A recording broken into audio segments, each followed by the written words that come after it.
के साथ जिसका नाम है मू इन मुइचिरो। अब तक हमने देखा कि कोतेत्सु की मदद से मुइचिरो उस वाटर पॉट से आजाद हो जाता है और अपने चेहरे से उन नीडल्स को निकालने लगता है, लेकिन उन नीडल्स के जहर की वजह से मुइचिरो का शरीर सुन्न हो रहा था। सभी नीडल्स को निकालने के बाद वो कोतेत्सु को देखता है जो कि बहुत ज्यादा घायल हो गया था और वहाँ कुछ ब्लेडेड फिश डीमंस उसे मारने आ गए थे, लेकिन मुइचिरो बहुत ही कमजोर हो गया था और उसमें खड़े होने की भी ताकत नहीं बची थी। वो सभी फिश कोतेत्सु पर हमला कर देते हैं और मुइचिरो मन में सोचता है कि वो कुछ नहीं कर पाएगा। तभी उसे अपने फादर की आवाज सुनाई देती है जो उससे कहते हैं कि बेटा खड़े हो जाओ, तुम ये कर सकते हो। इसके बाद हमें मुइचिरो का बचपन दिखाया जाता है। मुइचिरो के फादर एक लकड़हारे थे और वो उनके साथ लकड़ियां लेने जाया करता था। मुइचिरो पेड़ काटने में भी उनकी मदद करता था और ये काम करके उसे बहुत खुशी मिलती थी। अब एक रात को जब मौसम बहुत ही खराब था तब मुइचिरो की माँ बीमार हो जाती है। मुइचिरो उनसे कहता है कि फादर जड़ी बूटी लेने बाहर गए हैं तो सब ठीक हो जाएगा। उसकी मदर को बहुत जोरों का बुखार आ रहा था। मुइचिरो उनके सिर पे पानी की पट्टी रखता है और एक और कंबल उड़ा देता है, लेकिन फिर भी उसकी मदर को बहुत ठंड लग रही थी, जिसके बाद मुइचिरो उन्हें हक करके रोने लगता है। बाहर बहुत जोरों से आंधी तूफान आया हुआ था और मुइचिरो के फादर उस जड़ी बूटी को लेने एक पहाड़ के ऊपर चढ़ रहे थे। उन्हें वो जड़ी बूटी भी मिल जाती है, लेकिन जैसे ही वो उसे लेने जाते हैं उनका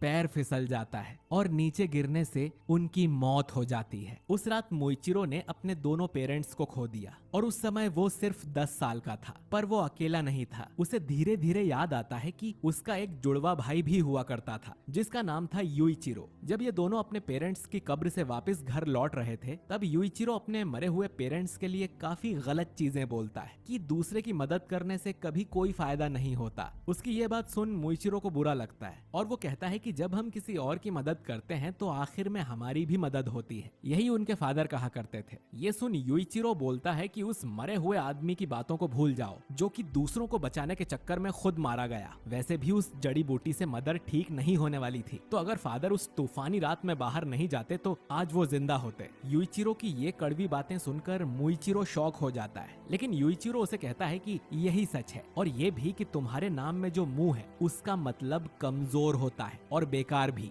ये सुनकर मुइचिरो रोने लगता है। मुइचिरो अब सोचता है कि जब उसकी याददाश्त चली गई थी तब शायद वो अपने भाई की तरह बिहेव करने लगा था। वो याद करता है कि युइचिरो के साथ रहना उसके लिए काफी मुश्किल होता था और उसे ये भी लगता था कि युइचिरो उससे नफरत करता है। कुछ महीने बीत जाते हैं। एक दिन जब मुइचिरो पानी भरने नदी किनारे जाता है तब वहाँ उसे एक सुंदर लेडी दिखाई देती है जिसके सफेद बाल थे। उसकी सुंदरता देख मुइचिरो शॉक हो जाता है और उसे ऐसा लगता है कि ये कोई जंगल की परी है। इस लेडी का नाम था अमाने उबुयाशिकी। वो इनके घर आके बताती है कि वो डीमन स्लेयर कॉर्प्स के मास्टर की पत्नी है और वो यहाँ इनके लिए एक ऑफर लेकर आई है, लेकिन युइचिरो उसका ऑफर ठुकरा कर उसे यहाँ से भगा देता है। उसी रात मुइचिरो अपने भाई से काफी एक्साइटमेंट में बात करता है क्योंकि अमाने ने उन्हें बताया था कि वो लोग एक महान योद्धा योरीची के वंशज हैं जो कि फर्स्ट ब्रीदिंग स्टाइल को यूज किया करते थे। उसे ये भी यकीन नहीं होता कि उनकी दुनिया में डीमंस भी होते हैं। मुइचिरो चाहता था कि वो दोनों भी तलवारबाज बने और डीमंस को मार के वो कई सारे लोगों की मदद कर सकते हैं। ये सब सुन युइचिरो गुस्सा हो जाता है और कहता है कि तुम योद्धा बनने के सपने देख रहे हो जबकि तुम्हें तो ठीक से खाना बनाना भी नहीं आता। तुम बिल्कुल हमारे पेरेंट्स की तरह हो। सिर्फ अच्छा सोचने से कुछ नहीं होता। हमारी मदर बहुत समय से बीमार थी, लेकिन फिर भी वो किसी को बताए बिना काम करती रहती थी जब तक कि उनकी हालत खराब नहीं हो गई। मेरे इतना मना करने के बावजूद हमारे पिता खराब मौसम में भी जड़ी बूटी खोजने निकले। मैंने कई बार मदर को आराम करने को कहा था, लेकिन किसी ने मेरी बात ही नहीं मानी। सच तो यह है कि दूसरों की मदद वही कर सकते हैं जो किस्मत के धनी होते हैं, जो चोजन वन होते हैं। फिर वो कहता है कि हमारे पूर्वज महान योद्धा रहे होंगे, लेकिन हम बच्चे कुछ भी नहीं कर सकते। हम हमारे माँ बाप की औलाद हैं और उनकी तरह ही बिना कुछ किए मर जाएंगे। युइचिरो को उस लेडी पर भी भरोसा नहीं था कि वो उनके साथ क्या करेगी। वो मुइचिरो से कहता है कि इस बारे में आप किसी से बात मत करना और चुपचाप वो उसकी खाना बनाने में मदद करे।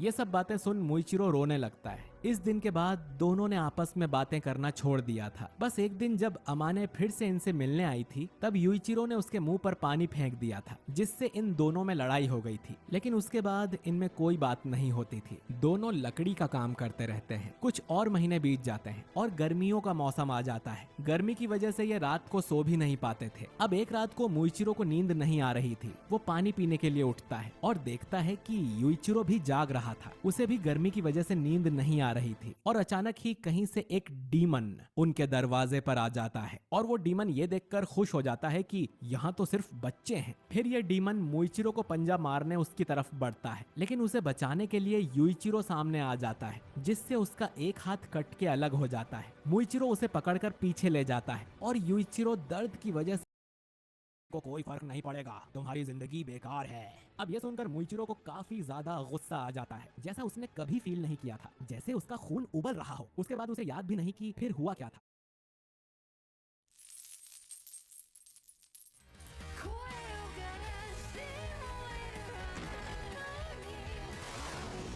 जैसे उसका खून उबल रहा हो। उसके बाद उसे याद भी नहीं कि फिर हुआ क्या था। और हम अगली बार जब मुइचिरो को देखते हैं तो उसने मार मार के उस डीमन की हालत खराब कर दी थी। उसने अपने सभी हथियारों से उसे जमीन में ठोक दिया था और उसका सिर भी कुचल दिया था। और जैसे ही सुबह होती है, धूप की वजह से वो डीमन राख बनकर हवा में उड़ जाता है। इसके बाद मुइचिरो वापस अपने घर जाने लगता है। अचानक उसके शरीर में कमजोरी आ जाती है और वो मुश्किल से रेंगते हुए घर पहुंचता है। युइचिरो मरने की कगार पर था। वो भगवान बुद्ध से प्रार्थना करता है कि मेरा भाई मेरी तरह नहीं है, वो एक नेक दिल इंसान है, वो तो लोगों की मदद करना चाहता था, लेकिन मैंने ही उसे रोका, तो इसकी सजा सिर्फ मुझे ही मिलनी चाहिए। ये सुन मुइचिरो रोने लगता है और उसका हाथ पकड़ लेता है। आखिर में युइचिरो उसे मुंह का असली मतलब बताता है, जो है इन्फिनिटी यानी अनंत। कहानी वापस प्रेजेंट में आती है और हम देखते हैं कि मुइचिरो के चेहरे पर 2 लाल निशान आ गए थे, ठीक उसी तरह जिस तरह तांजीरो के माथे पर आते हैं। फिर मुइचिरो मिस्ट ब्रीदिंग का 4th form shifting flow slash use करता है और उन सभी ब्लेडेड फिश डीमंस को मार देता है। फिर वो कोतेत्सु से पूछता है कि क्या वो ठीक है, जिस पर कोतेत्सु बोलता है कि तुम मेरी चिंता मत करो और जाकर हेगेनेजुका को बचाओ और उन सब तलवारों को भी। इधर ग्योक्को ने हेगेनेजुका के शरीर पर कई सारे कट्स मार दिए थे और उसकी एक आंख भी फोड़ दी थी, लेकिन फिर भी वो उस तलवार में धार किए जा रहा था, जिससे ग्योक्को बहुत गुस्सा हो जाता है। फिर वो सोचता है कि अगर मैं इस कानामोरी को जान से मारने की धमकी दूं तो ये जरूर रुक जाएगा। लेकिन तभी मुइचिरो यहाँ पर आकर उस पर अटैक कर देता है, जिससे ग्योक्को बचकर वापस अपने मटके में चला जाता है। उसे यकीन नहीं होता कि मुइचिरो पानी के जाल से जिंदा कैसे बच गया। ग्योक्को मुइचिरो को भूल ही गया था, क्योंकि उसे लगता था कि वो मर जाएगा और वो यहाँ पर फोकस कर रहा था, जिससे वो मन ही मन खुश हो जाता है कि वो कितना फोकस वाला बंदा है। फिर ग्योक्को की नजर मुइचिरो के मार्क पर जाती है और उसे याद आता है कि लॉर्ड मुजान ने उसे उस ईयररिंग वाले लड़के के बारे में बताया था, जिसके मुंह पर ऐसा ही एक निशान है। ग्योक्को ये भी सोचता है कि अब तक इसका पूरा शरीर जहर की वजह से पैरालाइज हो जाना चाहिए था, फिर ये अपने पैरों पर कैसे खड़ा है। और अटैक की वजह से ग्योक्को के कंधे पर कट आ गया था। अब मुइचिरो फिर से अटैक करने आगे बढ़ता है तो ग्योक्को अपने ब्लड डीमन आर्ट से एक ऑक्टोपस वाला मटका निकालता है, जिसके अंदर से बड़े बड़े टेंटिकल्स निकलते हैं, जो उस घर को तबाह कर देते हैं और मुइचिरो की तलवार भी तोड़ देते हैं। हेगेनेजुका भी बाहर आकर गिरता है, लेकिन वो फिर से तलवार को उठाता है और उसमें धार करने लगता है, जो देख ग्योक्को और चिढ़ जाता है और हेगेनेजुका को सन की समझता है। इधर टेंटिकल्स ने मुइचिरो और कानामोरी को जकड़ा हुआ था। ग्योक्को कहता है कि अब तक तो मैं मजाक कर रहा था और अब मैं सच में उन लोगों को मार डालूंगा। लेकिन अचानक ही मुइचिरो उन टेंटिकल्स को काट देता है और दोनों आजाद हो जाते हैं। असल में कानामोरी ने मुइचिरो को उसकी नई तलवार दे दी थी, जिसके लिए वो उसे शुक्रिया करता है। कानामोरी बोलता है कि उसने तो बस तेत्सुइदो के इंस्ट्रक्शन का पालन किया था, जो कि मुइचिरो के पहले स्वॉर्ड स्मिथ थे। मुइचिरो को ये नई तलवार और उसका बैलेंस बिल्कुल परफेक्ट लगता है और फिर उसे तेत्सुइदो की बात याद आ जाती है, जिन्होंने मुइचिरो को उसकी पहली तलवार बना के दी थी और दिल की बीमारी की वजह से उनकी मौत हो गई थी। ग्योक्को अब बोलता है कि कितनी भी तलवारें बदल लो, कोई फर्क नहीं पड़ेगा। इसके बाद हम तेत्सुइडो को देखते हैं, जिन्हें चिंता थी कि कोई भी मुइचिरो को समझ नहीं पाएगा कि उसकी जिंदगी में कितनी परेशानियां रही हैं और अब तो उसकी याददाश्त भी जा चुकी है। जब भी वो उसे तलवार चलाते हुए देखते हैं तो उन्हें खुशी होती है, उन्हें मरने से डर नहीं लगता। लेकिन उनके जाने के बाद मुइचिरो का क्या होगा, इसकी उन्हें बहुत चिंता है। अब कहानी प्रेजेंट में आती है। मुइचिरो तेत्सुइडो से माफी मांगता है उन्हें इतनी चिंता में डालने के लिए, लेकिन अब वो बिल्कुल ठीक है, क्योंकि उसकी ज्यादातर यादें वापस लौट आई हैं। खैर, ग्योक्को फिर से ऑक्टोपस पॉट निकालकर उसमें से ढेर सारे टेंटिकल्स छोड़ता है। मुइचिरो की ताकत उस लाल निशान से कहीं ज्यादा बढ़ गई थी। इसके बाद मुइचिरो आगे बढ़कर मिस्ट ब्रीदिंग का 5th फॉर्म यूज करता है और उन सभी टेंटिकल्स को काटकर वो ग्योक्को की गर्दन भी काटने ही वाला था कि ग्योक्को फिर से गायब होकर दूसरे मटके में चला जाता है। वो मुइचिरो की तारीफ करता है, बहुत अच्छे, तुम पहले से काफी तेज हो गए हो, लेकिन फिर भी मेरी बराबरी नहीं कर पाओगे। जो सुन मुइचिरो कहता है कि शायद तुम सठिया गए हो, 100 सालों से जिंदा होना इसीलिए। और फिर ग्योक्को देखता है कि उसके गले पर एक कट लग गया था। मुइचिरो उससे प्रॉमिस करता है कि अगले बार में वो उसकी गर्दन जरूर काट देगा, जिस पर ग्योक्को बोलता है कि मुझे हल्के में मत लो। फिर वो मुइचिरो के पीछे प्रकट होता है और उस पर पानी की तेज धार मारने लगता है। मुइचिरो उन सब से बच जाता है और फिर वो गोल्डफिश भी उस पर नीडल्स बरसाने लगती है। अब लड़ाई के दौरान उसे अपने भाई की एक आखिरी बात याद आती है जो उसने मरने से पहले कही थी। वो मुइचिरो से माफी मांगता है क्योंकि वो कभी उससे ठीक से पेश नहीं आया। वो कभी मुइचिरो के जैसा नहीं बन सकता। दूसरे के लिए दया भाव रखना भी सबके बस की बात नहीं है। ये सिर्फ कुछ चुनिंदा लोग ही कर सकते हैं। वो कितनी भी अच्छी लाइफ क्यों ना जी ले, आखिर में भगवान भी उसे बचाने नहीं आएंगे। इसीलिए युइचिरो को उसे बचाने आना पड़ा। लेकिन मुइचिरो, तुम मेरे जैसे नहीं। किसी दूसरे को बचाने के लिए तुम्हारे अंदर असीम शक्ति आ जाती है क्योंकि तुम ही वो चोजन वन हो। इधर अब मुइचिरो ग्योको के अटैक से भी बच जाता है और उसके पास जाकर उस ऑक्टोपस पॉट को ही काट के रख देता है, जिससे ग्योको शॉक हो जाता है और ये एपिसोड यहीं पर खत्म हो जाता है। तो दोस्तों, आपको ये एपिसोड और मुइचिरो की बैक स्टोरी